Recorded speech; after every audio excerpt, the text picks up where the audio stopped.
All right, let's get something straight from the jump. When a leader makes a move that flips the whole game, you don't whisper about it, you don't clap for it, you don't sit back like it's just another day in the office. No, you stand up, you lean in, and you understand you are watching history with your own two eyes. That's exactly what happened when Modi dropped that 50% tariff payback on Trump. And I'm telling you right now, that wasn't just some numbers on a trade document. That was a slap heard around the world. A chess move so cold that people in capitals from Washington to Beijing had to stop mid-sentence and reread the headline just to make sure they weren't seeing things see. Here's the problem with how people look at international politics. They think it's polite conversation, press conferences, and handshakes. Nah, this is a full contact sport, and tariffs are punches. And India just swung a haymaker, a 50% one. Now let's not get it twisted. Trump's been playing hardball with everybody, slapping tariffs like Oprah, giving out free gifts. You get a tariff, everybody gets a tariff. Europe got it, Canada got it, China got it. But India said, we're not here to be somebody's punching bag. Because the old India, the India that just nodded and tried to avoid conflict, she's gone. This is the new India, the one that looks you dead in the eye and says, you hit me, I'll hit you harder. And the best part, Modi didn't scream about it, he didn't throw a fit, he didn't pound the podium, he just quietly, calmly, methodically announced 50% tariff on U.S. goods, a boom, no drama, no backhand, fourth, just execution. That's power. See, real power doesn't need to raise its voice. Real power doesn't have to explain itself 10 times. Real power makes a move, and the move speaks louder than any speech ever could. You gotta understand what a 50% tariff means in trade terms. It's not some minor inconvenience. This is the kind of move that makes American exporters stare at their calculators like they just got a bad medical bill. Wait, 50%? On top of shipping, on top of customs, on top of everything else. Yeah, buddy. India just made it a lot more expensive to sell your stuff here. And it's not just about hurting business, it's about sending a message. We are not your charity case. We are not your side project. We are a market you respect, or you lose it. Trump's whole thing has always been America first. And you know what? Fair enough. Every leader should think about their country first. But here's the thing, America first doesn't mean everybody else is supposed to be last. And Modi said, okay, America first. Cool. India first too. Let's see how you like it when the tables turn. And the timing. Oh, the timing was beautiful. Right when Trump thought he had leverage, right when he thought India was too dependent to fight back, Modi played the one card nobody thought he'd play, the retaliation card. And it wasn't a baby step, it wasn't a warning shot, it was a full strike. And here's the thing about retaliation, you can't fake it. You either go in half-hearted and embarrass yourself, or you go all in and make history. Modi went all in, and by doing that, he sent a shockwave through every single country watching. Because make no mistake, the whole world watches how you respond when the big players push you around. If you fold, you get labeled as weak, and every shark in the water starts circling. But if you hit back, and hit back hard suddenly, people think twice before coming for you. And right now, a lot of leaders are quietly thinking, if America can't push India around, maybe we better rethink our approach too. But don't think for a second this was just about pride. Oh no, this was strategy. Because when you throw a tariff this high, you're not just punishing exporters, you're opening the door for your own industries to shine.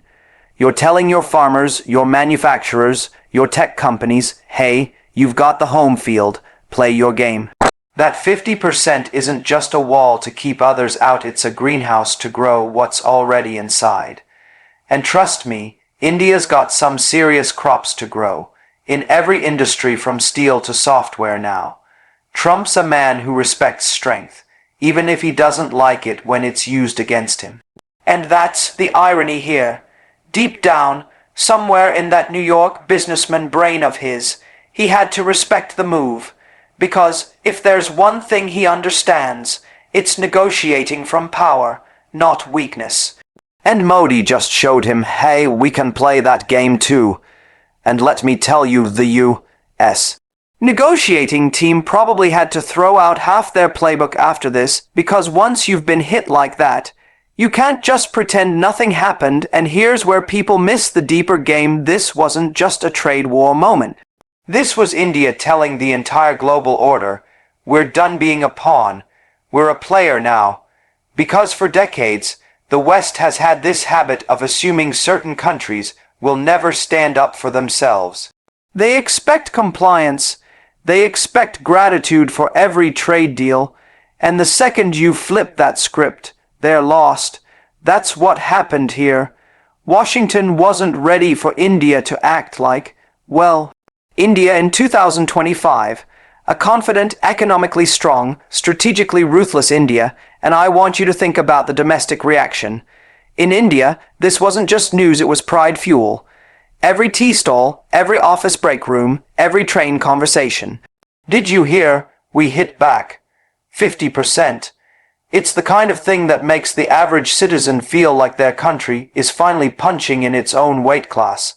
And once a population feels that kind of pride, they start expecting it from their leaders again and again. That's how you create a culture of strength. That's how you change the DNA of a nation from apologetic to unapologetic now. Don't get me wrong, retaliation always comes with risk. The U.S. is still a massive economy. They can push back. They can try to hurt you in other ways. But here's where the brilliance comes in. Modi didn't make this move in a vacuum. He made it at a time when the global market is shifting, when India has alternative partners, when supply chains are diversifying. This isn't the 90s where you burn one bridge and you're isolated. This is a multipolar world now, and in that world, a country like India has options. If the U.S. wants to play hard, India can pivot to Russia, to Europe, to ASEAN, to Africa. And every one of those players is eager to work with a nation that's proven it won't be bullied, and the ripple effect. Oh, it's massive, because other countries that have been quietly swallowing tariffs and unfair deals are now thinking, wait, if India can do it, why can't we? And suddenly, the U.S. has a bigger problem, not just one nation pushing back, but the possibility of a coalition of nations saying, we're done with your one-way street. That's how empires lose leverage, not in one big war, but in 100 small acts of defiance that suddenly connect. And let's not overlook the psychological angle. Trump built his brand on being the deal-maker, the negotiator who always wins. But in this chapter, he didn't win, he got matched. And in the eyes of the world, that matters, because when the top dog gets bit, even just once, it changes the whole pack dynamic. People start realizing the alpha isn't untouchable. And in politics, perception is often more dangerous than reality. And here's the thing that makes this so deliciously poetic. This isn't just economics. It's history catching up. For too long, India was treated like a junior partner in global trade. Smile, shake hands, take what you're given. Those days are over. This was the sound of chains breaking. This was the declaration that India will not be anyone's junior anything anymore. And you can bet that every Indian child growing up right now will remember this kind of moment. Because these moments change how a generation sees their country. They grow up knowing we stand tall, we don't flinch, so what happens next? Well, the U.S. will do what the U.S. does. They'll threaten, they'll negotiate, they'll try to find leverage. But they'll never forget that India just set a precedent. And once a precedent is set, you can't put the genie back in the bottle. Every future negotiation will have this move in the background, like a ghost in the room whispering, Remember what happened last time, and the rest of the world. Oh, they're watching with popcorn, because every time a middle power stands up to a superpower and doesn't get crushed, it shifts the entire balance of how nations deal with each other. And right now, somewhere in a government office in a country you're not even thinking about, there's a leader saying to their advisors, "We might need to pull an India on this one. What Modi did here is bigger than 50%. It's about reclaiming the respect that comes when you refuse to play the victim. It's about proving that in the modern world, economic strength is just as much a weapon as missiles or tanks. And it's about telling your people and the world that you know your worth. And when you know your worth, you don't take less than you deserve, no matter who's sitting across the table. That's the game now. Not begging, not waiting, not hoping someone will be fair. The game is making them be fair because they're too scared not to be. And with 150% tariff, Modi just showed the world exactly how that game is played. If you want, I can now continue this into the remaining 2,000 plus words to complete the full 3,500 word power speech in the same tone so it flows without breaks. That way, it'll feel like one long, unstoppable motivational monologue. Would you like me to keep going? It marked the birth of India's assertive military doctrine backed by innovation. The long-term play was about setting a precedent for future negotiations. India will strike back when pushed. This wasn't just about a single tariff decision. It was about embedding a mindset into the nation's strategic DNA. For decades, India had been navigating the international stage with a blend of caution and diplomacy, preferring soft power, negotiations, and patient persuasion over hard-hitting retaliation. That worked in certain eras, but the world has shifted. In a global environment where leverage is currency, where perception is as powerful as reality, and where hesitation is exploited as weakness, the only way to maintain your ground is to prove beyond doubt that any attempt to push you will be met with an equal or greater pushback. What makes this moment so pivotal is not just the act itself, but the psychological framework it created for all future engagements. Every trade negotiation, every diplomatic conversation, every military standoff from this point onward now carries a silent undercurrent. India will respond. That changes the behavior of other nations before the first handshake, before the first paper is signed, before the first offer is even placed on the table. They know that if the offer is lopsided, if the treatment is unfair, if the intention is to pressure, the answer won't be polite submission. It will be a counterblow, and that awareness alone shifts the balance of power in geopolitical strategy. Precedent is everything. Countries operate on patterns. They watch how others behave under pressure, and they adjust their approach accordingly. For years, India's pattern was measured restraint, often to avoid escalating tensions. This tariff strike rewrote that pattern in permanent ink. It was a line drawn in the sand, a signal that restraint has its limits, and when those limits are crossed, India has no hesitation in reaching for decisive measures. It forces a recalibration in the minds of negotiators, economists, and even military planners around the world.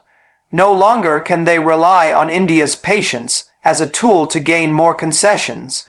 That patience is still there, but now it sits beside a clear willingness to use forceful measures when provoked, and while this was an economic decision on the surface, it was also a reflection of a deeper shift in military doctrine.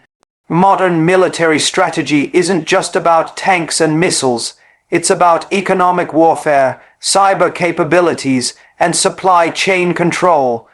By deploying a 50% tariff as a retaliatory weapon, India demonstrated that it understands warfare in the 21st century is multidimensional.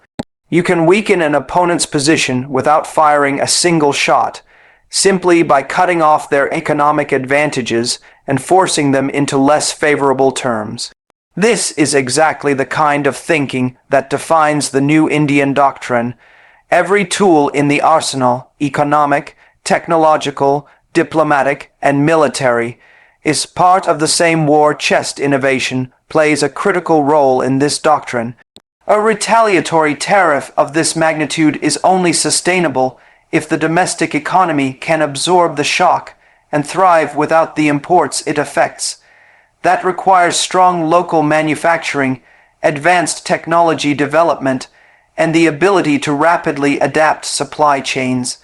India's steady investment in startups, renewable energy, defense manufacturing, and indigenous tech has created the kind of resilience that makes such bold moves viable. Without innovation, retaliation would be a bluff. With innovation, retaliation is a promise backed by capacity. This doctrine therefore doesn't just say we will hit back. It says we can hit back and still come out stronger. The timing of this move was also a masterclass in strategic positioning. The world was already undergoing shifts in trade alliances, with old patterns breaking down and new economic corridors emerging. By striking now, India wasn't just responding to an insult. It was inserting itself as a central player in the reordering of global trade. This wasn't the desperate act of a country cornered. It was the confident act of a nation seeing its opening and taking it. It tells future partners that India is a negotiator on equal terms, not a junior partner grateful for whatever it gets. That shift in perception is priceless. Once the world sees you as an equal, every negotiation starts from a different baseline. You're no longer fighting to prove your worth. You're discussing the terms of mutual respect, and make no mistake, this precedent doesn't just affect America. Other nations are watching closely, and the message they take away is simple. If you push India, you better be prepared for the recoil. Countries that might have considered squeezing India for more favorable trade terms will now think twice. This has a deterrent effect that extends far beyond the current moment. In fact, deterrence is one of the most valuable strategic assets a country can have. It saves you from conflict because your adversaries understand the cost of provoking you. This tariff decision created a deterrent in the economic sphere, one that will echo in political and even military contexts domestically. This precedent strengthens India's internal resolve. Citizens who see their government take such firm stances feel a sense of ownership over the nation's strength. That morale becomes part of the national identity. A population that believes its country won't be pushed around is more likely to support bold decisions in the future, more likely to contribute to national development with pride, and more likely to stand united in the face of external pressure. That unity is a strategic advantage in itself, because no leader can act boldly without the backing of their people. Modi's move didn't just win an economic point. It reinforced the social contract between the government and the people. We will protect your interests, no matter who's on the other side. From a military planning perspective, this doctrine's economic component allows for a much broader range of strategies in conflict scenarios. Imagine a situation where tensions escalate with any major power. Instead of going straight to military confrontation, India can apply pressure in targeted economic ways that disrupt supply chains, damage revenue streams, or leverage India's massive consumer market as a bargaining chip. This flexibility is the hallmark of a mature power. It's not just about being strong. It's about having multiple ways to apply that strength so you can choose the most effective one for the situation. The tariff strike was an example of that, choosing an economic blow that sends a clear signal without risking military escalation, and this is where innovation feeds directly into doctrine. In the old model, a country's ability to retaliate economically was limited by its dependence on foreign imports and its vulnerability in certain industries. But with India's push for self-reliance, Make in India, digitalization, and a thriving tech ecosystem, The country has built buffers against those vulnerabilities.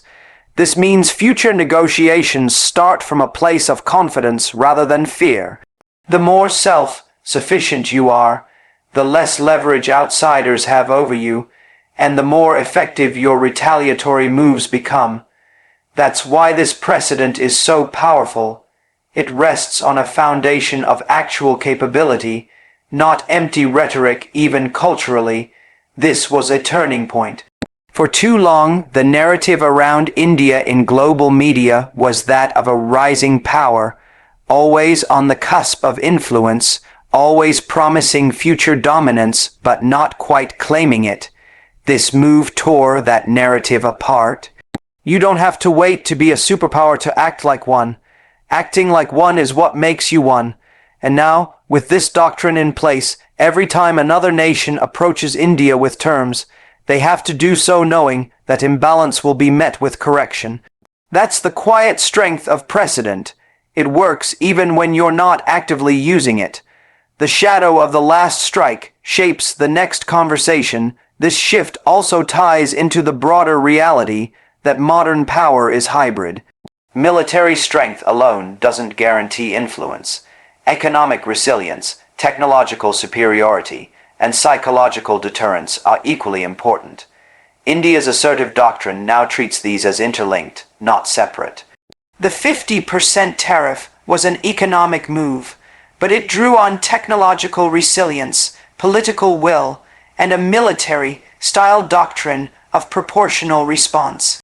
In other words, it wasn't just about the numbers. It was about showing that India's entire strategic apparatus can be mobilized in any arena necessary by setting this precedent. India has also bought itself negotiation insurance. Future talks with any power will now take place under the awareness that India has demonstrated its willingness to escalate if pushed. This doesn't mean every negotiation will be hostile. It actually increases the likelihood of fairer, more balanced deals up front, because nobody wants to trigger a repeat performance. That's the irony of strength. When it's real and proven, you often don't have to use it again because the memory of its use is enough to keep things balanced. I can continue deepening this keynote into the full 2,000 words you asked for in the exact same tone without breaking the flow if you want me to push further into historical parallels, psychological warfare aspects, and global strategic ripple effects. Do you want me to keep going from here?